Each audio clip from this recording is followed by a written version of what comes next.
I want to take the opportunity to advertise the next COMET webinar, which is on the 15th of November, and this will be given by Jess Payne, who is a COMET PhD student at the University of Leeds, and she'll be talking about subsidence-induced hazards in Iran.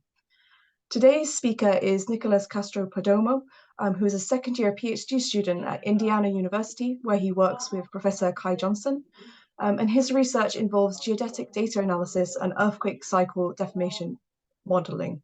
And today he's going to be talking to us about his current research on strain rates in the Mediterranean and the Middle East. The talk will last for around 35 minutes, following which there will be an opportunity to ask Nicholas some questions. So if you have any questions, please put them in the Q&A. Over to you, Nicholas. Well, thank you very much for the introduction. And hello, everyone, and thanks for having me today. It's both an honor and a pleasure for me to present my research at the COMET webinar series. Today, I'll talk to you about continental scale crustal deformation and strain rates in the Mediterranean, Asia Minor, and the Middle East using GNSS data. I'll begin my presentation today by explaining you why it is important to study crustal deformation and plate kinematics in this area using GNSS geodesy.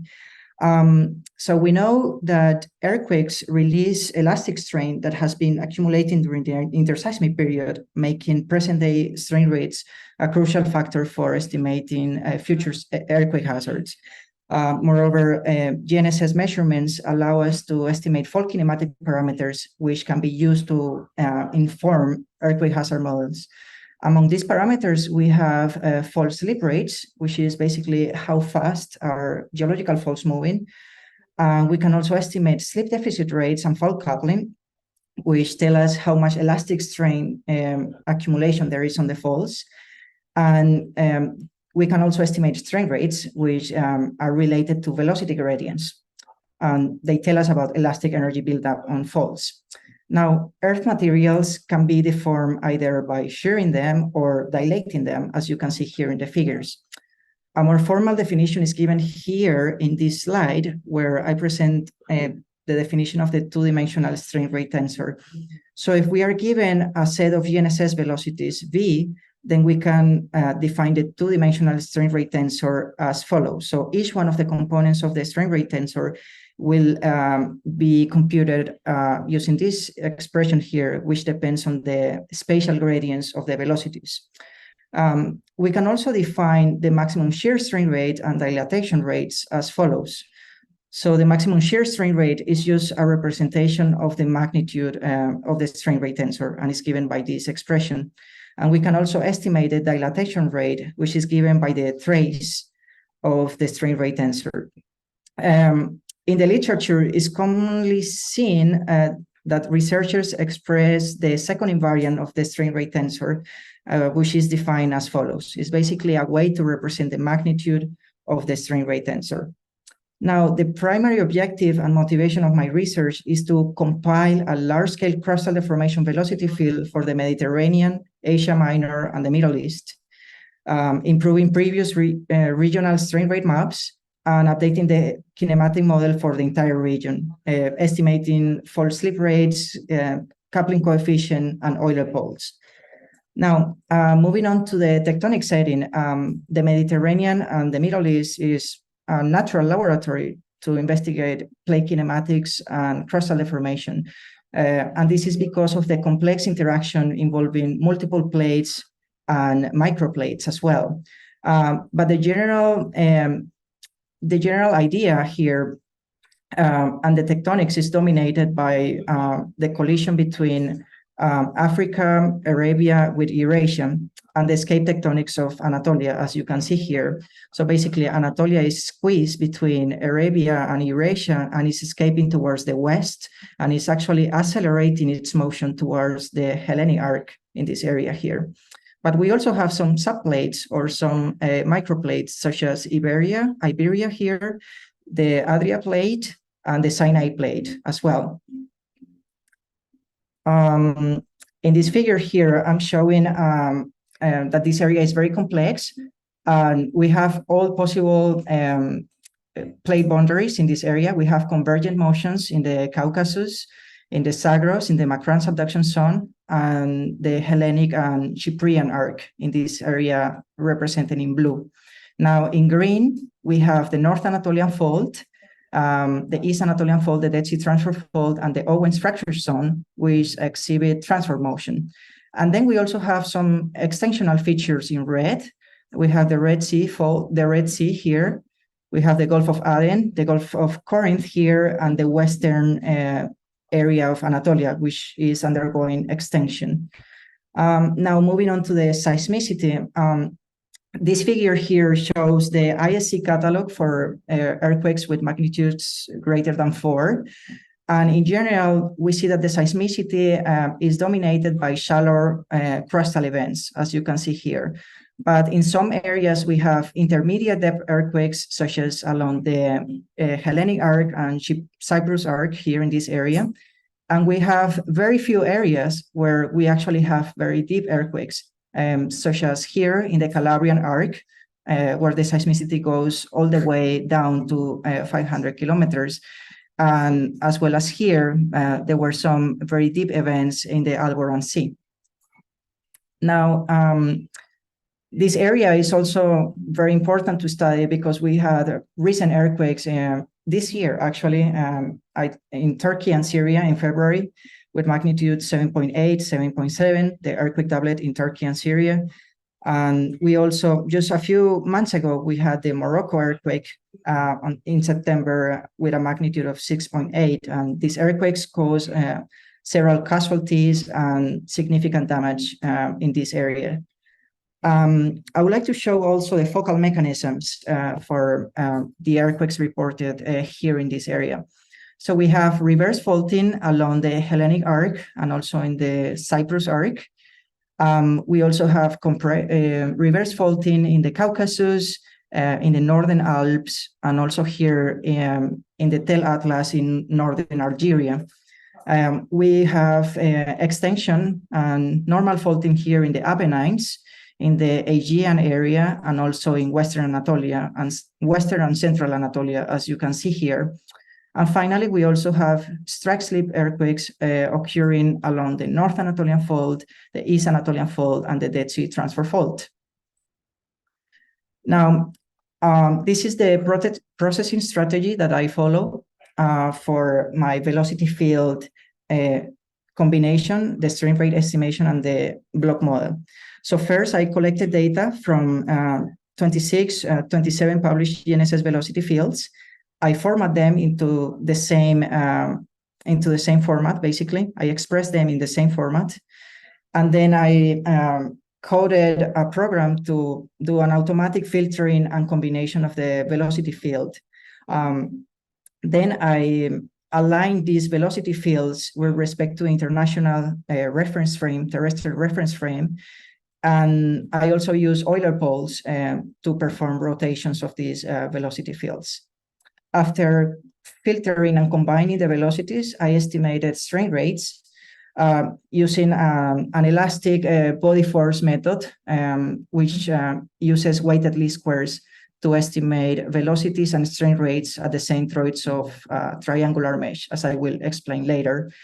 And in the future, I plan to run a kinematic block model to estimate the slip rates, coupling coefficients, and Euler poles for all this area. Here in this slide, I show the 27 GPS papers that I used to combine the different velocity fields that they reported. And the combined velocity field includes more than 8,500 GPS stations. Now, in this figure here, I show the number of independent velocity solutions at each one of the GPS stations. So here, the color bar shows the number of solutions by stations, with warmer color representing more solutions for each one of the stations. Here, now I will talk to you about the way I basically make this process to happen automatically with the program I coded in Python. So the first step is excluding stations that fall outside the 99 percentile, log normal percentile for each one of the velocity fields east and north components of velocity. So here we have an example of a paper for Northern Africa in Algeria. And these histograms show the distribution of velocity uncertainties for the east velocity uncertainties and the north velocity uncertainties. So what I did here is I fitted this log normal curve for each one of the velocity uncertainty components, and then I estimated the 99 percentile. So what I do here is I exclude all these velocities, all these stations that fall outside the 99 percentile here as well. Then for each one of the velocity fields, I remove sites if the velocity magnitudes in both components, in east and north components, diverge over 2 standard deviations from the mean within considering a radius of 20 kilometers. So if my station is here, then I consider a radius of 20 kilometers, and then I analyze this group of velocities, assuming that all of them follow a Gaussian distribution as shown here. And this method is based on a recent paper by Piña Valdez. They actually did a similar procedure for the Euro-Mediterranean area. In this figure here, I'm showing how my cleaning process works, basically. So here you see the velocity field I presented here is the same paper. You see the velocities. Accepted velocities are represented in blue. The velocities filtered by the log normal distribution of the uncertainties are in yellow or in orange. And the red vectors here represent the velocities that will filter by the coherence criterion, which is this one that considers the 20 kilometers radius.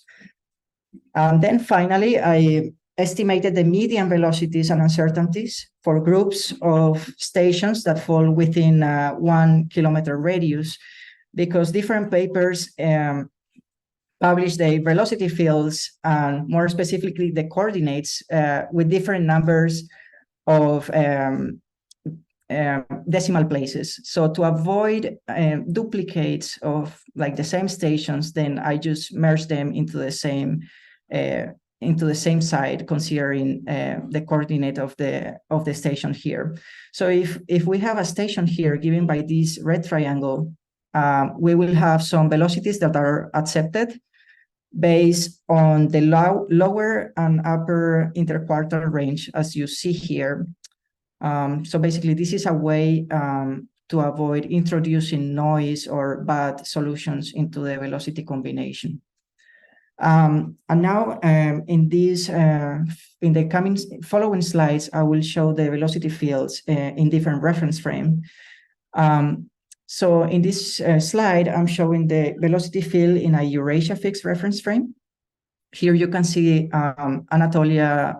Anatolia is rotating counterclockwise, but it's also accelerating towards the Hellenic Trench. We also have a clockwise rotation of the Aegean area, and it accelerating towards the Hellenic Trench as well. We can also see that the Adriatic plate here in Italy has independent motion from Africa and is moving towards the northeast. However, Sicily here in the south is moving towards the northwest. I also want to highlight the slow motion of convergence between Africa and Eurasia, which is in the order of 5 millimeters per year. And you can compare this, a very slow convergence motion, with the velocity here in Anatolia, which is like 35 millimeters per year. So the internal motions in this area are actually way larger than the overall rate of convergence between Africa and Eurasia. Now, you saw here in Eurasia fixed reference frame that Anatolia is actually rotating counterclockwise and accelerating towards the Hellenic Trench. But what happens if we set a reference frame where East Anatolia, the eastern part of Anatolia, is not moving? Well, this is what I show here. So in this case, I am expressing the velocities in an East Anatolia fixed reference frame. So this area in Eastern Anatolia is and not moving very much. It's said to be fixed. And then we see something very interesting. We see that central Anatolia and western Anatolia are actually moving with respect to eastern Anatolia. And this is very important because this is telling us that Anatolia is undergoing internal deformation, is actually stretching and extending, is undergoing extension, and cannot be treated as a single rigid block. This is one of the key results that I got here. And here in the western area, you can actually see north-south extension very clearly. Now, I also expressed the velocities in an Africa fixed reference frame. And this reference frame is also very interesting because you can see very clearly the convergence between Africa and Eurasia, because there are way many more stations in Eurasia than in Africa. And this allows you to see the convergence between both plates. And again, we see here the clockwise rotation of the Aegean area and the counterclockwise rotation and acceleration of Anatolia towards the Hellenic Trench. So the idea here and the main features is that this large scale, we have large-scale microplate rotation and accelerations towards the Hellenic Trench as a result of the rollback of the subduction zone in this area. And actually, the magnitude of these microplates, the magnitude of the motion of these microplates is actually larger than the overall convergence between Eurasia and Africa. So the key message here is that the slab retreat, the slab rollback along the Hellenic Trench is a very important factor controlling the deformation in the Eastern Mediterranean region. Now, in this map here, I'm showing the velocities in Arabia fixed reference frame. So you see very clearly in this figure that the Arabian plate is stable and it behaves as a single rigid block, and is not undergoing internal deformation. And this was actually shown in a recent paper by my colleague Renier Viltres last year, where he analyzed the GPS velocities and he found minimal internal deformation here on the Arabian plate. But you can also see very interesting things happening in the Zagros. You can see the shortening very clearly here in the Zagros fall and thrust belt, because the velocities get smaller as we get closer to the Arabian plate. Here in this figure, I'm showing the vertical component of the GNSS velocity field. We see some interesting patterns. We see uplift along the Alps here, along the Eifel volcanic zone, along the Caucasus Mountains, and also here, very mild uplift on the Sinai plate. We also see very clearly the post-glacial isostatic rebound in Scandinavia. And we see subsidence here in the Po Basin and also here along the shores of the Red Sea. Now, using this GPS velocity field, I estimate the strain rates. To do this, I set up a triangular mesh with a nominal node spacing of 100 kilometers, as you can see here. The mesh is actually refined in areas with high GPS station coverage. What I do is I estimated body forces at more than 24,000 triangular nodes, which are these nodes that you see here. And the strain rates and the velocities are being computed at the centroids of these triangles. So the best fitting body forces are estimated using weighted least squares. And this is my observation equation. So you have your observation data here, the velocities observed in this area. And then we have the Green's functions for the velocities. And then we have a set of body forces, which are placed at the nodes of these triangles. And then we also have Green's functions for accounting for creep, for creeping faults. And we also have the creeping slip rates. And I assume Gaussian noise. And this is the linear system I'm solving. This is the data covariance for the velocities. I assume that this covariance matrix is actually a diagonal matrix. And what the idea here is actually having these damping parameters, beta and alpha.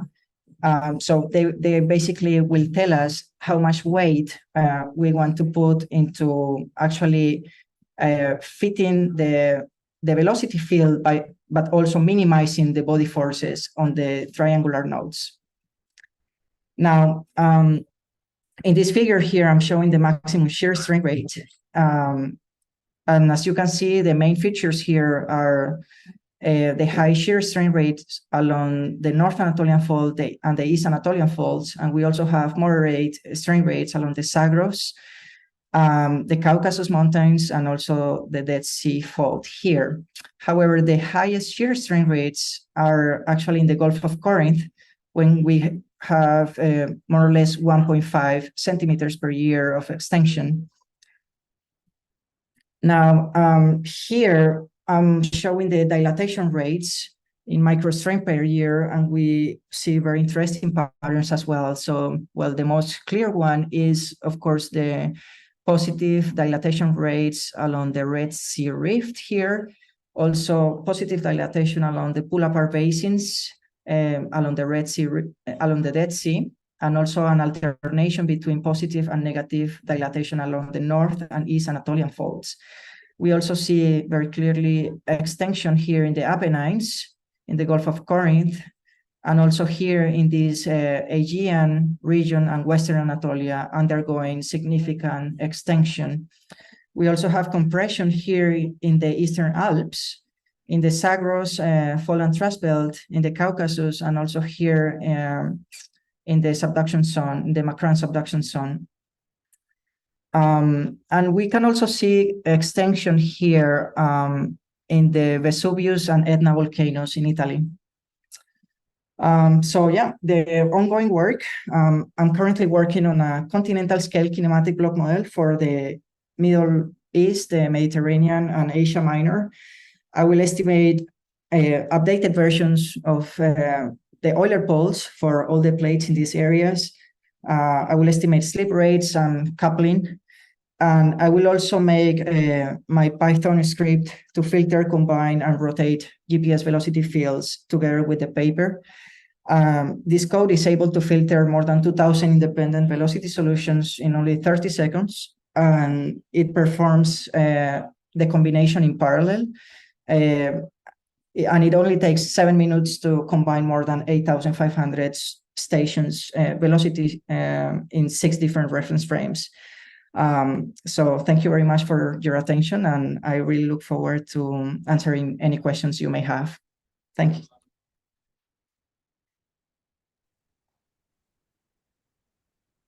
Thank you, Nicholas, for such an interesting talk. We now have plenty of time for some questions. So if you have any questions, please put them in the Q&A. And to start, and this is very much not my area of expertise, what sort of reasons do you think there are for the behavior in the Anatolia area? Okay, so people usually express the motion in Eurasia fixed reference frame. But when we express the motions in East Anatolia reference frame, we found out that Central and Western Anatolia are actually moving with respect to Eastern Anatolia. And what this means is that this Anatolia plate is not rigid, is undergoing extension, and this extension is being caused by the acceleration of velocities towards the Hellenic arc. So the only way for this plate to accelerate towards this area is actually to extend behind. So this extension here is the result of the rollback of the slab retreat here in the Hellenic arc. So what is happening is the slab is retreating, there's slab rollback, and Anatolia is accelerating, and in the process, it's extending. And this is what we observe here. We observe north-south extension along these graben faults in Western Anatolia. Yeah, thanks. Yeah, very interesting. We have a question, which is, when calculating your strain rates, which velocity solution did you use, i.e. which reference frame? Oh, I'm using the combined velocity field. So I'm using, let me see. I'm using a combined velocity solution using all these papers, all these published GPS velocities, which you can see here in this figure, in this slide. So yeah, I'm using all these velocities, and I'm using the strain rates. Sorry, I'm using actually this reference frame, Eurasia fixed reference frame, to estimate my strain rates. Okay. Our next question is from Ibrahim Barry, who asks, why is the Arabian plate not undergoing deformation? Well, the Arabian plate is very stable, and there is a craton here. So that's why we do not observe any significant internal deformation in Arabia. However, when you get to the Zagros in this area, then you can see actually the Zagros Mountains and Fallen Thrust Belt undergoing compression here, but this is not part of the Arabian plate. Yeah, so the Arabian plate is basically rigid. Yeah. Our next question is from Peter Stiles, who says his PhD was on the Red Sea and Gulf of Aden many decades ago, but he's now working on the Kefalonia, which is the most seismically active part of the whole Mediterranean, with a magnitude 7.1 event in 1953. Can you comment on this? And where is this area again? Kefalonia. In the yeah. He's mentioning the Gulf of Aden, like this area here, or Gulf of Aden. Okay, so well, yeah. I mean, the thing is, in this area we have the Red Sea Rift, and then we have another rift going this way. So earthquakes do happen along these plate boundaries. However, the Arabian plate is stable and is not undergoing internal deformation. So yeah, I mean, you expect earthquakes along plate boundaries, but there's little internal deformation in the Arabian plate. Yeah. Our next question is from Helio, who says, thanks for the great presentation. Did you check what was the reason of your diverged stations, and if they were fixable? You mean in the East Anatolian reference frame, or he mentioned dilatations? Like the reason for these dilatation rates? I'm not sure. Could you please repeat the questions? So it says, did you check what was the reason of your diverged stations, and if they were fixable? Which stations? I think he's asking about the stations that you filtered in your the first step. Oh, so this one's here. Oh, I see now. So I mean, the cleaning or the filtering process is actually automatic. So all these figures are actually generated automatically by my script, and I check. But I check that my code was actually removing stations that seem and look like outliers, clear or evident outliers. But I cannot check like each individual station manually because I don't have the data, the raw data. I cannot check the time series, and that's the reason why I didn't check like every single station that was considered to be an outlier. Yeah, thanks for clarifying the question. Our next question is, do you think it would matter if you use a velocity solution in a different reference frame to calculate your strain rates? This is a follow-up question, actually. This is a follow-up question to the the first one. That's a very interesting question. The answer is no. I don't expect. It depends actually on the method you use to estimate the strain rates, and the result shouldn't depend on the reference frame in which you estimate, in which you present the velocities, basically. But I know for personal experience and also discussing with some of my colleagues, and depending on the software they use to estimate or the codes, used to estimate strain rates, they actually get slightly different results. Yeah. But yeah, I mean, I don't expect different strain rates and strain rate maps just by rotating the reference frame of my GPS velocities. But I know for personal experience and also discussing with my colleagues that they do have experience these kind of issues, that they rotate the reference frame to another reference frame, the velocity solution to another reference frame, and they get slightly different strain rates. Yeah. Thanks for the question. Great. So our next question is, are you using specific strain computation program or software for strain calculations?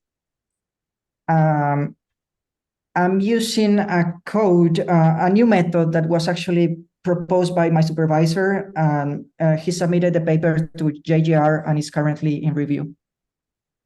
Excellent. Okay. So next question. With the Anatolian plate experiencing internal deformation, as you discovered, what would you consider to invert for a better Euler pole in your kinematic inversion? First of all, I have to clarify something. Previous studies already noticed this motion of Anatolia, this internal deformation of Anatolia. So I was not the first to really look into this. Actually, the most recent study for Anatolia was by Ergintav and others, 2023, and also Kurt and others, 2023, in the Turkish Journal of Earth Sciences. So I got actually the velocities from them. They have comprehensive velocity field for Anatolia. And the Euler pole that I'm using here for rotating my velocity field is actually from Ergintav and others, 2023. So when in the future, in the coming months, when I start working on and finishing my Euler pole estimation and the block modeling, then I hope to improve this velocity field because the previous velocity fields, because they don't consider as many stations as my combined velocity field. So I hope my Euler pole will be an improvement on the previous studies that have been done in this area.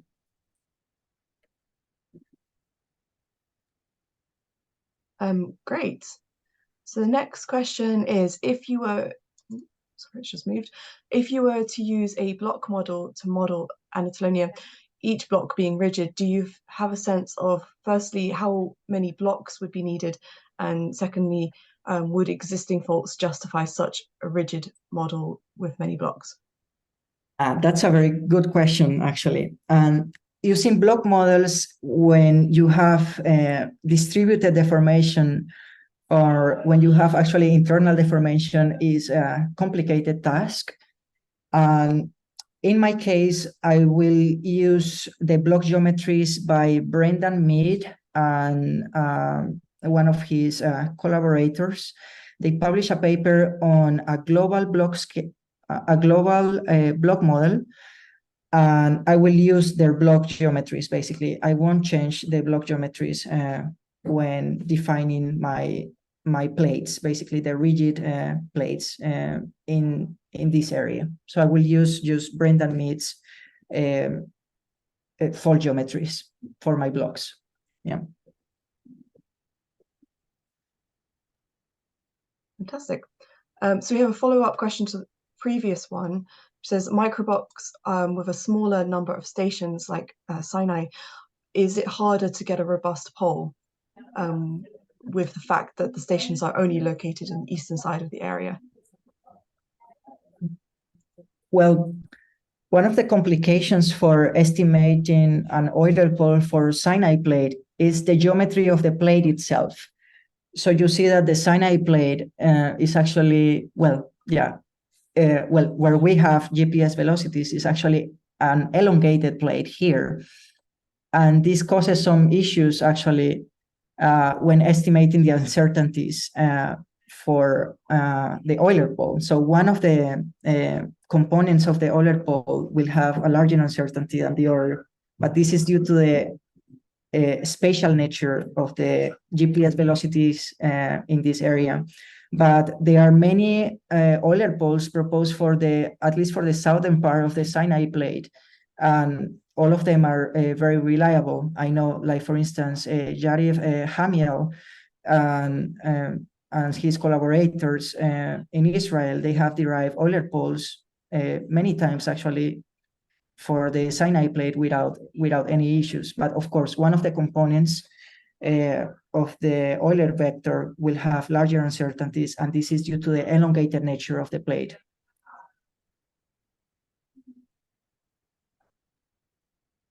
Our next question, this is quite long, so if you want to look at the text, it's in the Q&A part thing.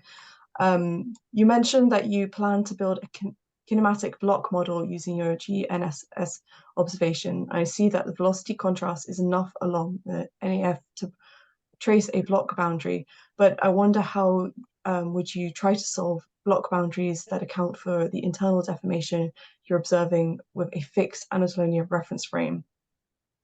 Okay, let me read the question again. And the velocity contrast is enough along the North Anatolian fault to trace a block boundary, but I wonder how would you do to solve block boundaries that account for internal deformation you are observing with a fixed Anatolia reference frame? Would you attempt to trace sharp boundaries or try to estimate some with, okay. Well, this is actually a question related to the previous one. So we know that Anatolia is not rigid.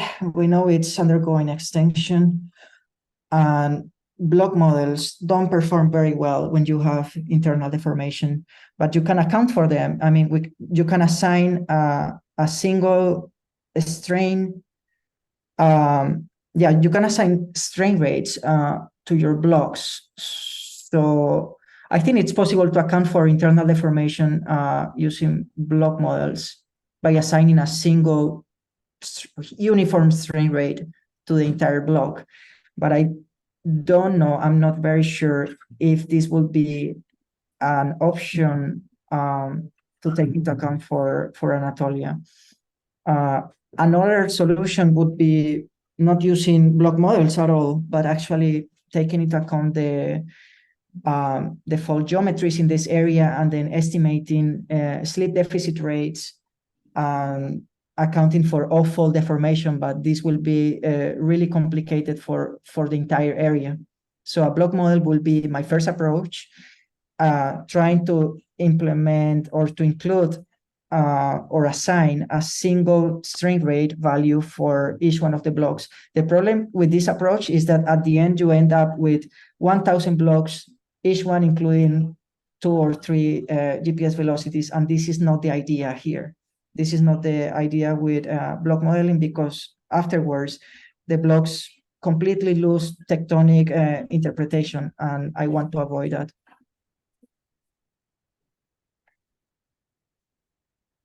Okay, great. The next question, in the fixed Eastern Anatolian reference frame, there seems to be only minor evidence of motion along the Eastern Anatolian fault, where there was a 7.8 earthquake earlier this year. This is interesting. And what is the observation period for the GNSS data you compiled? Oh, actually, well, the vectors are very small here, but they are actually telling us that the slip rate is actually approximately 10 millimeters per year. So, yeah, I mean, it's even larger than in the Dead Sea Transfer Fault. In the Dead Sea Transfer Fault, you have 5 millimeters per year. And here in the East Anatolia Fault, you have 10. So, yeah, velocities are like larger than the Dead Sea Transfer Fault. And yeah, I mean, the recurrent, and this has an effect on recurrence times, actually. So you have like 1,000 years or 800 years recurrence times in this area. So yeah, definitely you have strain accumulation along the East Anatolia Fault. And there are some reports suggesting that in between the ruptures of the 2020 earthquake here in the East Anatolia Fault here in the north, and the Karaman Marash earthquake in the south, there's a segment that didn't rupture, and some geologists in Turkey, I talked to them just 2 weeks ago, and they are arguing that this segment is actually creeping. And I still have to analyze this from my combined velocity field to actually see if there's any evidence of creeping along this segment that didn't rupture on either of these earthquakes. So thanks for the question. And Nicola, and so the question is, it asks for the observation period of the GNSS data that you compiled. I mean, what was the period? Yeah, this was the question. I have. So most of the stations here are actually campaign sites. And to be honest with you, I don't know how many times they have been measured in this area, you know, in this close to the East Anatolian Fault. I know there are some continuous sites, but several here in Syria and also here in Eastern Turkey are actually campaign sites. Yeah. Yeah. The next question is, did you observe any deformation at the north front of the Arabia Plate near the Bitlis Suture? So, yeah, maybe here you can see. So in general, what we see here in, let me see, oh, I can zoom, yes. So here you have the Arabian Plate, and as you go north, you see some motions here in the northern part of the Arabian Plate, as you can see here. So yes, and actually the East Anatolian Fault goes this way. So yeah, you can see some deformation here in this area. Yes. Very minor though. Thanks for the question. Great. So there's a couple of comments as well. So one from John Webber, which says theory tells us that strain rates are both reference frame independent, which is related to an earlier question. And then there's a second comment which says geological information faults is also useful when trying to trace block boundaries. And then also just wanted to go back to a comment made earlier, which is just clarifying that the Gulf of Aden is in Greece. So I just wanted to mention that. We don't seem to have any more questions open. And one question. So Nicholas, you said that you are planning to, because this is a very valuable GNSS compilation, so you are planning to share this compilation publicly, right, in the near future? Yes, I will make the code available together with all the GPS data, the input GPS data, the combined velocity fields. And regarding the comment by John, yes, it's true. I mean, theory tell us that strain rates are actually reference frame independent. However, in practice, what I have found using different codes is that the strain rates actually change a little bit, and I really have a big struggle trying to figure out why was this happening. So yeah, in theory, they should be frame independent. The strain rates should be reference frame independent. You're right. Thanks. I'm also curious to see if you had or planning to have any INSAR velocities in some of these regions to compare with GNSS velocities, or maybe combine them with each other. We have yeah, definitely. It will be interesting to see if INSAR can improve strain rates in areas with low GNSS coverage. Maybe here, I know here in northern Algeria, it will be very useful to use INSAR data because the geodetic coverage is not the best. So yeah, definitely, and we have this least squares framework, which allows us to actually include any input data that we have available to actually estimate our strain rate. So definitely, it will be very interesting to include INSAR data into this modeling. Yeah, that's a good idea. Yeah. Great. I think we'll finish there. Thanks, Nicholas, for a really interesting talk, and everyone for all the questions. I want to take a moment to just advertise the next COMET webinar, which is going to be given by Jess Payne on the 15th of November. And also to remind you all that you can access the previous COMET webinars on YouTube. So thank you all for coming and asking all these interesting questions. And thanks again, Nicholas, for the talk today. Thank you very much for having me. Thank you, Nicholas. Thank you. Have a good one. Yeah, bye. Bye-bye.